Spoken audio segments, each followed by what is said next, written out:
क्या गायत्री मंत्र कीलित है?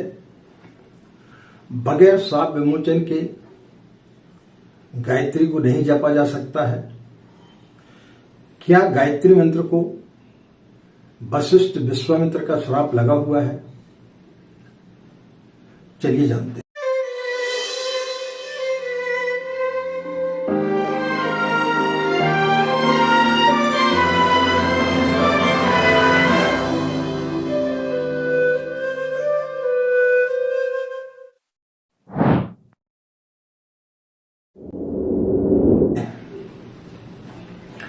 मित्रों, ऋषि मुनियों ने और शास्त्रों ने गायत्री की इतनी प्रशंसा की है कि वो उसकी प्रशंसा करते हुए थकते नहीं हैं। गायत्री की महिमा सर्वत्र गाई गई है। गायत्री के द्वारा ही चारों वेदों का निर्माण हुआ है। गायत्री मंत्र एक ऐसा मंत्र है जो ब्रह्मांड में सर्वशक्तिशाली मंत्र है। इसी मंत्र की सिद्धियों को प्राप्त करके ऋषि मुनियों ने वो शक्तियां प्राप्त की जिससे कि वे लोगों को वरदान भी देने की शक्ति रखते थे और उनको श्राप भी दे सकते थे। ये सिर्फ गायत्री मंत्र के द्वारा ही संभव हो पाता था। जिन ऋषियों को इस प्रकार की शक्तियां अर्जित करना होती थी वो गायत्री मंत्र का ही सहारा लेते थे। आज कलयुग में ऐसा लोगों के लिए बताया गया है कि गायत्री मंत्र कीलित है, लेकिन इसके बावजूद भी बहुत सारे लोग आज की तारीख में गायत्री मंत्र को जानते हैं, गायत्री मंत्र का जाप भी करते हैं। जगह जगह गायत्री मंत्र बोला भी जाता है, लेकिन उसके पश्चात वो अविष्ट सिद्धियां प्राप्त लोगों को नहीं हो पाती हैं जो कि शास्त्रों में वर्णित है कि अमुक ऋषि को ये सिद्धियां प्राप्त हुई गायत्री मंत्र के द्वारा, फलाना को ये सिद्धियां प्राप्त हुई, ये मंत्र इतना प्रभावशाली है। वो देखने को नहीं मिलता, क्योंकि कलयुग में गायत्री मंत्र गुरु मंत्र है। बगैर गुरु के गायत्री मंत्र फलित नहीं होता है। तो लोग जानते हैं, समझते हैं, पूजा पाठ करते हैं, लेकिन वो सिद्धियां से लोग वो वंचित हो जाते हैं। उसका कारण क्या है? एक वाहन द्रुत गति के साथ में चलता है और वो कई घंटों का सफर कुछ ही समय में तय कर देता है, लेकिन उसका जो चालक है वो उसमें प्रवीण होना चाहिए। यदि किसी अनाड़ी व्यक्ति को आप कार में बिठा दें, हवाई जहाज में बिठा दें या ट्रेन के इंजन में बिठा दें और वो यदि चलाएगा, तब क्या होगा? तब सारे लोगों के साथ में अनर्थ हो जाएगा, उससे बड़ी दुर्घटना हो सकती है। लेकिन एक कुशल चालक यदि उसको चलाएगा तो वो उसे सारे लोगों को गंतव्य तक पहुंचा सकता है। फैक्ट्री में बड़ी बड़ी मशीनों का उपयोग होता है। उन मशीनों का संचालन यदि किसी अनाड़ी के द्वारा किया जाए तो फैक्ट्री का बड़ा नुकसान कर सकता है और हजारों लाखों श्रमिक जो है वो बेघर भी हो सकते हैं। लेकिन यदि कुशल के हाथ में होगा तो फैक्ट्री के मालिक को और वहां के कर्मचारियों को और उससे उत्पादन होने वाले संसाधनों से हजारों लोगों का फायदा होगा। किसी दवा को एक विशेष परिस्थिति में जब तैयार किया जाता है तब वो लोगों के लिए फायदा करती है। ऐसी आप जो है एक किताब में पढ़ लें कि फलाने चीज से को मिलाने से ये दवा मिल जाती है, बन जाती है, और उसको मिक्स करके आप किसी मरीज को खिला दें तो उसका अहित होगा। लेकिन एक विशेष टेम्परेचर में उसका सही निरीक्षण करके सही वैज्ञानिक के संरक्षण में यदि उस दवा को निर्मित किया जाए तो वो असंख्य लोगों के लिए लाभकारी सिद्ध होता है। जो वस्तु जितनी महत्वपूर्ण होती है उसको पाना उतना ही कठिन होता है। परमात्मा हर व्यक्ति पाना चाहता है परमात्मा को, लेकिन बड़ी कठिन चीज है, इसलिए उसके मार्ग भी बड़े कठिन होते हैं। सीप घोंग आदि चीजें आपको समुद्र के किनारे मिल सकती हैं, लेकिन यदि आपको मोती चुनना है तो फिर आपको उसके अंदर जाना पड़ेगा, तब समुद्र के नीचे आपको जाना पड़ेगा। लेकिन जिसको अनुभव नहीं है वो यदि ऐसे ही समुद्र में घुस जाएगा तो क्या होगा, उसका जीवन संकट में पड़ सकता है। लेकिन किसी एक कुशल गोताखोर के साथ में जाएगा तो फिर वो निश्चित रूप से वहां से मोती बीन करके ला सकता है। कई बार क्या होता है कि कुपात्र व्यक्ति के हाथ में यदि कोई शक्ति लग जाए तो वो उसका अनर्थ कर सकता है। इसलिए कलयुग में गायत्री मंत्र को कीलित कर दिया गया है, क्योंकि इतना पावरफुल मंत्र है कि किसी गलत व्यक्ति के हाथ में पड़ गया तो वो उन शक्तियों का दुरुपयोग भी कर सकता है। बंदूक का लाइसेंस यदि आपको लेना है तो स्वयं व्यक्ति को ही दिया जाएगा। हर किसी व्यक्ति को यदि आप बंदूक का लाइसेंस दे देंगे तो वो किसी को भी जान से मार सकता है। लेकिन पहले उसकी पूरी बैकग्राउंड चेक किया जाता है। जब आप लाइसेंस लेने जाते हैं तब बहुत सारी चीजों को चेक किया जाता है, उसके पश्चात ही लाइसेंस बनता है। इसी प्रकार से गायत्री मंत्र यदि किसी को पात्र को के हाथों में लग जाए तो वो फिर आपके लिए अनर्थ पैदा कर सकता है। कितने लोगों के हमारे पास में फोन आते हैं, गुरुजी हमें गायत्री मंत्र की दीक्षा लेना है। जब उनसे पूछो कि क्यों लेना है तो कोई बोलता हम वशीकरण करना चाहते हैं, कोई बोलता हमारी प्रेमिका हमसे बात नहीं कर रही है, तो क्या 21 दिन गायत्री मंत्र का जाप करने से हमें फलित हो जाएगा।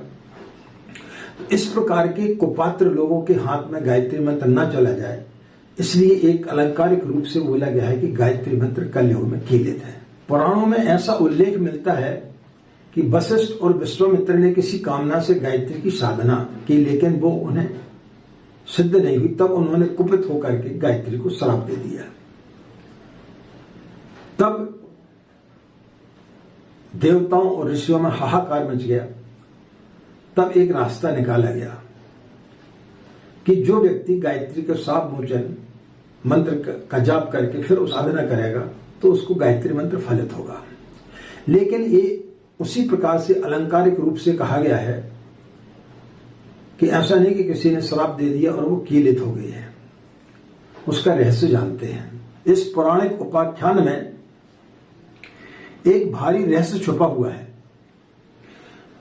जिसे न जानने वाला केवल शाप मुक्तो भव मंत्रों को दोहराकर यह मान लेते हैं कि हमारा गायत्री साधना सफल होगी, क्योंकि हमने शाप मोचन मंत्र का पढ़ लिया है और गायत्री जो है शाप से मुक्त हो गई है। ऐसा नहीं है। परम पूज्य गुरुदेव ने गायत्री महाविज्ञान में गायत्री के दैनिक एवं विशिष्ट अनुष्ठान परक साधनों में बड़े स्पष्ट रूप से लिखा हुआ है। वो लिखते हैं, वशिष्ठ का अर्थ है विशेष रूप से श्रेष्ठ। गायत्री साधना में जिसने विशेष रूप से श्रम किया है, जिसने 1.25 करोड़ का जप किया है, उसे विशिष्ट पदवी दी जाती है। रघुवंशियों में गुरुकुल में सदा से ही विशिष्ट पदवीधारी होते थे। रघुवंशियों के गुरुकुल सदा ऐसे ही विशिष्ट पदवीधारी होते थे। रघु, अज, दिलीप, दशरथ, राम, लव कुश, इन 6 पीढ़ियों के गुरु एक वशिष्ठ नहीं अलग अलग थे, पर उपासना के आधार पर उन सभी ने वशिष्ठ पदवी को पाया था। जैसे प्रधानमंत्री या राष्ट्रपति का पद होता है, उस आधार पर जो चुन करके आता है वो उस पर बैठते जाता है। इसी प्रकार से जो व्यक्ति 1.25 करोड़ गायत्री मंत्र का जाप करता था उस व्यक्ति को वशिष्ठ की पदवी दी जाती थी। तो इस प्रकार से 6 पीढ़ियों में वशिष्ठ ऋषि जो है उनके गुरु रहे हैं और उनके संरक्षण में ही गायत्री मंत्र का उन्होंने जाप किया है और उनकी शक्तियों को प्राप्त किया है। पर उपासना के आधार पर उन सभी ने वशिष्ठ पदवी को पाया। वशिष्ठ का शाप विमोचन करने का तात्पर्य यह है कि इस प्रकार के वशिष्ठ से गायत्री साधना की शिक्षा लेना चाहिए, उसे अपना पद प्रदर्शक नियुक्त करना चाहिए। कारण यह है कि अनुभवी व्यक्ति ही यह जान सकता है कि मार्ग में कहाँ क्या क्या कठिनाइयां आती हैं और उसका निवारण कैसे कैसे किया जा सकता है। जब पानी में किसी को तैरना है तो किसी योग्य व्यक्ति के द्वारा ही, योग्य तैरक के द्वारा ही उस व्यक्ति को तैराया जा सकता है। आप ऐसे ही पानी में कूद जाएं गहरे पानी में आप चले जाएं तो आपके लिए जान का खतरा हो सकता है। लेकिन एक कुशल तैराक जब उस व्यक्ति को तैरना सिखाता है तो उसको तैराते भी जाता है और उसको सिखाते भी जाता है और उसको संभालते भी जाता है। लेकिन कुछ जो बच्चे उद्दंड होते हैं उनके लिए कुछ लोग इस प्रकार से उनको समझाते हैं कि भाई देखो, पानी में तैरना एक गुरु का श्राप है। तैराकी गुरु ने जो है श्राप दिया है कि बगैर मेरे संरक्षण के आप जो है पानी में नहीं तैर सकते। अब एक अलंकारिक बात है, इसका तात्पर्य यही है कि जो कुशल तैराक है उस तैराक के संरक्षण में यदि कोई व्यक्ति तैरना सीखता है, तैरता है, तो वो कुशल होकर के उसमें से निकलता है। 1.25 करोड़ जप करने वाले व्यक्ति की या ऐसे व्यक्ति का जिसको संरक्षण प्राप्त होता है, ऐसे व्यक्ति के माध्यम से जो व्यक्ति गायत्री की साधना करता है, उसके मार्गदर्शन में जो व्यक्ति गायत्री की साधना करता है, तो वो मंत्र उसके लिए बड़े जल्दी फलित होता है। ये उसका अर्थ है कि ये वशिष्ठ की श्राप है। यानी ऐसे व्यक्ति की मार्गदर्शन में आपको साधना करना है, ऐसे व्यक्ति को गुरु वर्ण करना है जिसने 1.25 करोड़ गायत्री मंत्र का जाप किया हो। अब होता क्या है कि कोई भी व्यक्ति किसी को भी गुरु बना लेता है। गांव के किसी पंडित को गुरु बना लिया, उन्होंने बोला हमको गायत्री मंत्र दे दिया। किसी भी चलते फिरते व्यक्ति को गुरु बना लिया और उसके बाद हम बोलते हैं कि हमें गायत्री मंत्र फलित नहीं हो रहा। तो जिस व्यक्ति के अंदर वशिष्ठ जैसे गुण हों, जिसने उतने गायत्री मंत्र का जाप किया हो 1.25 करोड़ का, तो वो व्यक्ति उसका अधिकारी होता है, वो व्यक्ति उस पद का अधिकारी होता है। ऐसे व्यक्ति को यदि आप गुरु वर्ण करके गायत्री की साधना करेंगे तो वो निश्चित रूप से आपको वही परिणाम देगा जो शास्त्रों में और ऋषि मुनियों ने बोला है और जो उसकी महिमा को गाते हुए थकते नहीं है। गायत्री केवल वशिष्ठ का ही शाप नहीं, एक दूसरा शाप भी वह है विश्वामित्र का। इस रत्न कोश पर दोहरे ताले जड़े हुए हैं ताकि अधिकारी लोग ही उसे खोज सकें और ले भागू जल्दबाज अश्रद्धालु हरामखोरों की दाल न गलने पाए। विश्वामित्र का अर्थ है कि संसार की भलाई करने वाला, परमार्थी, उदार, सत्पुरुष, कर्तव्यनिष्ठ। गायत्री का शिक्षक केवल वशिष्ठ गुण वाला होना ही पर्याप्त नहीं है, वरन उसे विश्वामित्र भी होना चाहिए। कठोर साधना और तपश्चर्या द्वारा बुरे स्वभाव के लोग भी सिद्धि प्राप्त कर लेते हैं। जैसे रावण है, रावण वशिष्ठ हो सकता है लेकिन विश्वामित्र नहीं था। वो उसके अंदर वैसे गुण नहीं थे, सदाचारी नहीं था, वो दुराचारी था। विश्वामित्र नहीं होने के कारण संसार की भलाई के, धर्मचर्य एवं परमार्थ के गुण उसमें नहीं थे। स्वार्थी, लालची तथा संकीर्ण मनोवृत्ति के लोग चाहे कितने ही बड़े सिद्ध क्यों न हों, शिक्षक नियुक्त किए जाने योग्य नहीं होते हैं। यही दोहरा शाप है।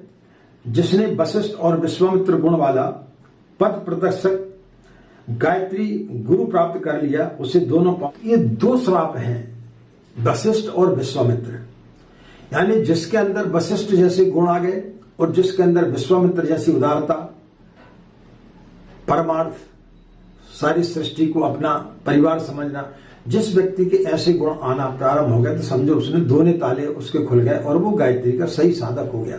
तो ऐसे गुरु में जिसमें दोनों गुण हो, वशिष्ठ के और विश्वामित्र के, ऐसे गुण वाले व्यक्ति को यदि आप गुरु वर्ण करके फिर गायत्री की साधना करते हैं तो गायत्री मंत्र आपको निश्चित रूप से फलित होगा। यह कार्य सरल नहीं है, क्योंकि एक तो ऐसे व्यक्ति ही मुश्किल से मिलते हैं जो वशिष्ठ और विश्वामित्र गुणों से संपन्न हो। यदि मिले भी तो हर किसी का उत्तरदायित्व अपने ऊपर लेने को तैयार नहीं होते, क्योंकि उनकी शक्ति और सामर्थ्य सीमित होती है और उनसे वे कुछ थोड़े ही लोगों की सेवा कर सकते हैं। यदि पहले से ही उन लोगों का भार उनके अपने ऊपर लिया हुआ है तो अधिक की सेवा करना उनके लिए कठिन है। स्कूलों में एक अध्यापक प्राय 30 की संख्या तक विद्यार्थी पढ़ा सकता है। यदि यह संख्या 60 हो जाए तो न अध्यापक पढ़ा सकेगा न बालक पढ़ सकेगी।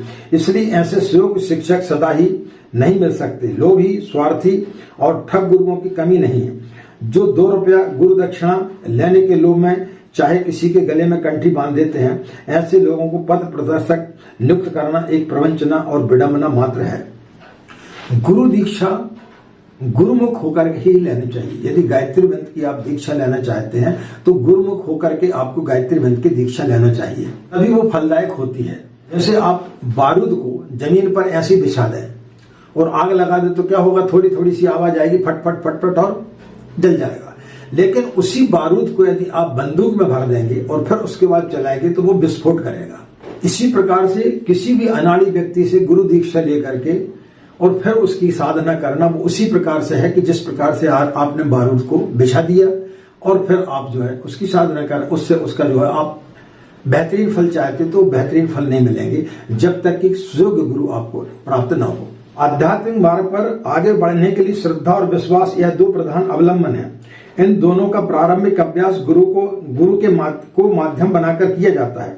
जैसे ईश्वर उपासना का प्रारंभिक माध्यम किसी मूर्ति, चित्र या छवि को बनाया जाता है, वैसे ही श्रद्धा और विश्वास की उन्नति गुरु नामक व्यक्ति के ऊपर उन्हें दृढ़ता पूर्वक जमाने से होती है। प्रेम तो स्त्री, पुत्र, भाई, मित्र आदि पर भी हो सकता है, पर श्रद्धा युक्त प्रेम का पात्र गुरु ही होता है। माता पिता भी यदि वशिष्ठ, विश्वामित्र गुणों वाले हों तो वे सबसे उत्तम गुरु हो सकते हैं। गुरु परम हितचिंतक शिष्य की मनोभूमि से परीक्षित और उसकी कमजोरियों को समझने वाला होता है, इसलिए उसके दोषों को जानकर उन्हें धीरे धीरे दूर करने का उपाय करता है।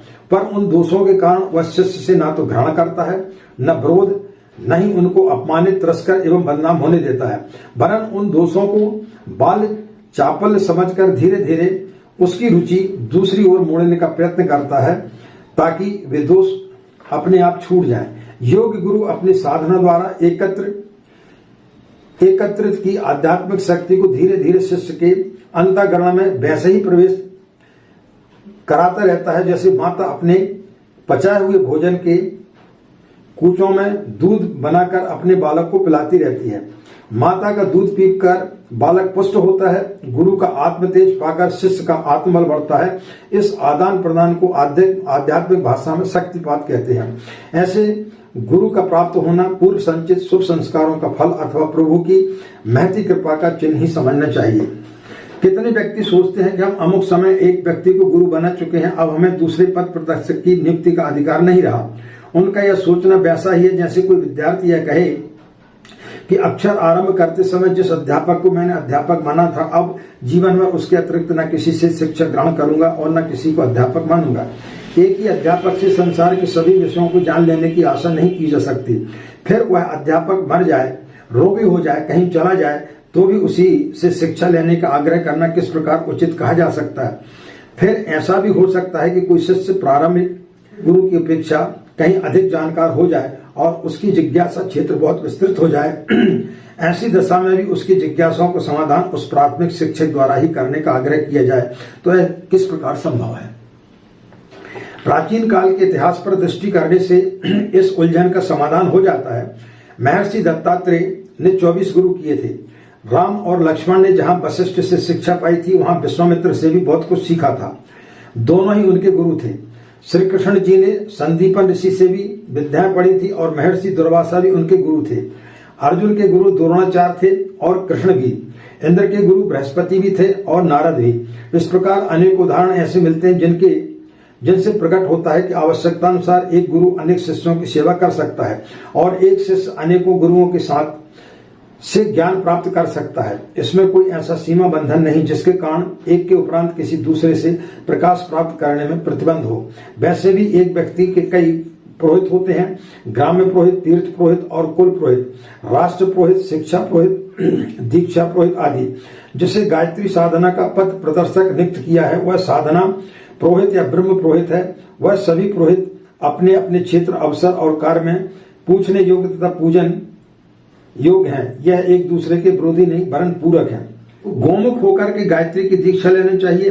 वशिष्ठ और विश्वामित्र का साप विमोचन करा के कीलित गायत्री का उत्कीर्ण करके साधना करना चाहिए। गुरुमुख होकर के गायत्री दीक्षा लेना एक संस्कार है जिसमें उस दिन गुरु शिष्य दोनों का उपवास रखना पड़ता है। शिष्य चंदन, अक्षत, धूप, दीप, नैवेद्य, पुष्प, अन्न, वस्त्र, पात्र, दक्षिणा आदि से गुरु का पूजन करता है। गुरु शिष्य को मंत्र देता है और पद प्रदर्शन का भार अपने ऊपर लेता है।